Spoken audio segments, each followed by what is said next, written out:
అందరికీ నమస్తే. నేను మీ రాకేష్ కృష్ణన్, తెలంగాణ రాష్ట్ర యూత్ కాంగ్రెస్ అధికార ప్రతినిధి.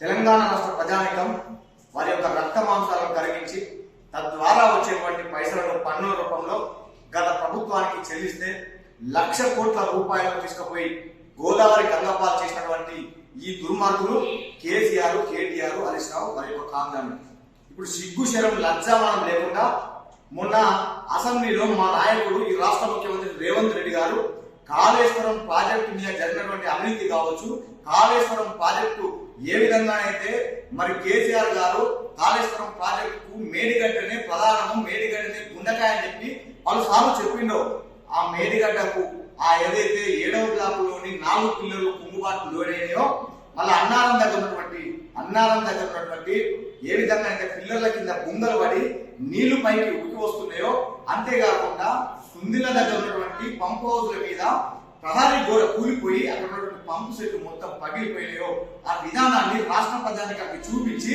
కేసీఆర్ ఆయన బీఆర్ఎస్ పార్టీ చేసినటువంటి విధ్వంసం కావచ్చు, వినాశనం కావచ్చు, తెలంగాణ రాష్ట్ర ఆర్థిక దోపిడీ కావచ్చు ప్రజానికి చూపిస్తాం, మీరు రండి అని చెప్పి చెప్తే రాకుండా తోక ముడుచుకొని మేము రాము అని చెప్పి పారిపోయినటువంటి దొంగలు ఏ విధంగా మళ్ళా మేడిగడ్డ ప్రాజెక్టు టూరు పెట్టుకున్నాడో కేసీఆర్ తెలియజేయాలని చెప్పి అడుగుతా ఉన్నా.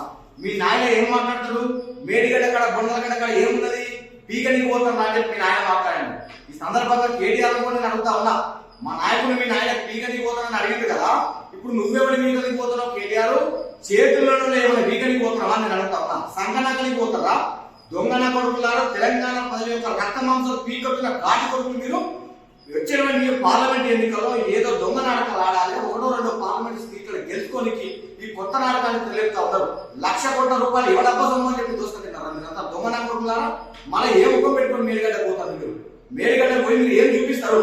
మేడిగడ్డ పోయినటువంటి మీరు మేడిగడ్డ ప్రాజెక్టులోని 7వ బ్లాక్లోని 4 పిల్లలకు కుంగినటువంటి విధానాన్ని తెలంగాణ సమాజం చూపించండి. ఏదైతే పంపు సెట్లు వాటి మీద ప్రహారీ కూడా కూలి పగిలిపోయి విచ్ఛిన్నమైనో వాటిని చూపించండి. ఏదైతే పిల్లలకి నుంచి నీరు ఉప్పికి వస్తుందో వాటి విధానాన్ని కూడా చూపించి ఇగో మేము చేసినటువంటి వినాశనం ఇది, తద్వారా మమ్మల్ని ఓడగొట్టిండ్రు, ఏదో రాజకీయ పబ్బం కట్టుకోవడానికి మేము ఇలా సవాల్ స్వీకరించి రావాల్సిందని చెప్పి ఒప్పుకోండి.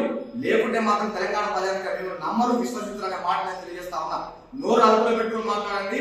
సవాలు స్వీకరించకుండా పారిపోయినటువంటి దద్దములు రాజకీయ నాటకంలో భాగమని మళ్ళా మేడిగడ్డ టూరు పెట్టుకున్న ఈ గోడకి మీసాలని కేటీఆర్ సిగ్గు శరణమైన ఉంటే, లక్షమానం ఉంటే ముందుగా తెలంగాణ సమాజానికి 1,00,000 కోట్ల రూపాయలు గోదావరి గంగపాలు చేసినటువంటి మీరు క్షమాపణలు చెప్పి గోదావరికి వెళ్ళి ఏదైతే కాళేశ్వరం ప్రాజెక్టు వెళ్ళి మీరు మీరు ఏం మాట్లాడాలనుకుంటున్నారో ఏం చూపించాలనుకో చూపించండి. లేకుంటే మాత్రం ఎట్టి పరిస్థితుల్లో తెలంగాణ ప్రజానికం మిమ్మల్ని నమ్మదు, నమ్మించే గోదావరి మాట సందర్భంగా తెలియజేస్తా ఉన్నాను.